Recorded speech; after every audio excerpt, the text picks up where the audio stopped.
سب کچھ ہو بیوی نہ ہو تو تنہائی کا احساس مار دیتا ہے۔ اس سے ایک اور مطلب نکلتا ہے کہ لباس کے بغیر ایک لمحہ گزارا نہیں۔ سارا دن پانی نہیں پیتے ہیں نا، اب میں بیان میں پانی پی رہا ہوں، لیکن 16 گھنٹے تو گزارے ہیں نا، پانی نہیں پیا، کھانا نہیں کھایا، 16 سیکنڈ لباس کے بغیر گزار سکتے ہیں؟ بولو۔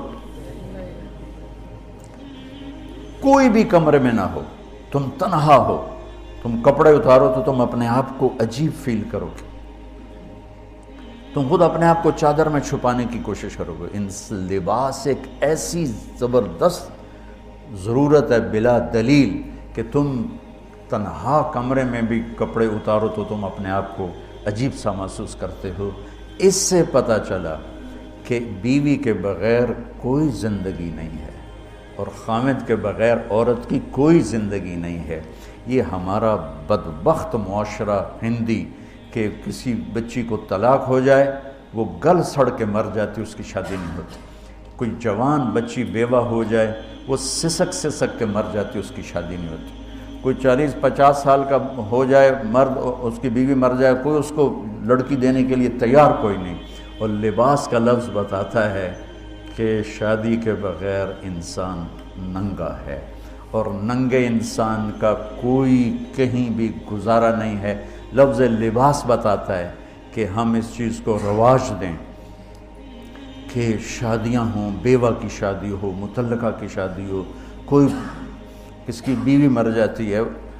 حضرت ابن مسعود کا فرمان ہے اگر میری موت میں 10 دن باقی ہوں تو بھی میں شادی کر لوں گا اگر میری بیوی مر جائے تو۔ ابو ہریرہ کہتے ہیں اگر میری زندگی میں 7 دن باقی ہوں اور میری بیوی مر جائے تو میں 1 ہفتہ بھی شادی کے بغیر نہیں رہوں گا، میں شادی کر لوں گا۔ تو ہم ایک ہندی معاشرے سے متاثر ہیں جہاں بیوہ کی کوئی سنوائی نہیں، مطلقہ کی کوئی سنوائی نہیں، اور کوئی جوان بھی 2-4 بچے ہیں اور بیوی مر جائے تو اس کی کوئی شادی نہیں ہے، وہ سسک کے وہ بلک کے زندگی گزارتے ہیں۔ ہم لوگ اس کو رواج دیں۔ لباس، لفظ لباس بتا رہا ہے کہ جیسے لباس کے بغیر ایک لمحہ آدمی چین سے نہیں بیٹھ سکتا، ایسے ہی اس رشتے کے بغیر زندگی میں کوئی خوبصورتی نہیں، کوئی حسن نہیں۔ میں نے جیسے کہا لباس سب سے قریب ہے، تو اس کے بعد بیوی کا حق سب سے پہلے آ جاتا ہے۔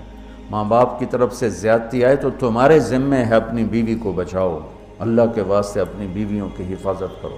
ہاں تمہاری بیوی کی طرف سے زیادتی آئے تو اللہ کے واسطے ماں باپ کی حفاظت کرو۔ تو اس کا مطلب یہ نہیں کہ تم ڈنڈا اٹھا لو، اپنے اخلاق ایسے بناؤ، سپرنگ بن جاؤ، سپرنگ جو فریشر سے کو قبول کر کے دب کر کے نیچے چلا جاتا ہے۔ نیچے جانے میں جڑ جانے کا نظام چھپا ہوا ہے کہ جھک جاؤ، ماں باپ ناراض ہو ان کے پاؤں پکڑ لو، بیوی ناراض ہو اس کے پاؤں پکڑ لو۔ ذلت میں عزت چھپی ہوئی ہے، ساری زندگی کا تجربہ بتا رہا ہوں۔ ذلت، اللہ کی رضا کے لیے ذلت اٹھانے میں عزت چھپی ہوئی ہے۔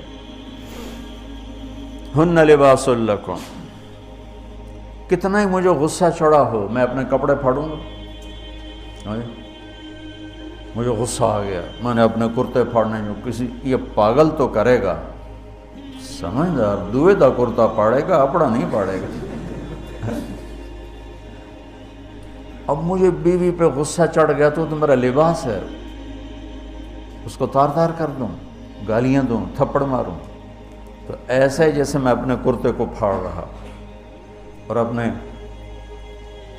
کرتے کو تار کر رہا۔ بیوی کو غصہ چڑھے تو وہ اپنے کپڑے پھاڑتی ہے۔ کپڑوں کے لیے کتنے حفاظتی نظام ہیں، الماریاں بنی ہوئی ہیں اور ہینگر بنے ہوئے ہیں، کریز خراب نہ ہو۔ میں جب پڑھتا تھا نا لاہور تو اسکول میں یا کالج کا میں سب سے خوش لباس لڑکا کہلاتا تھا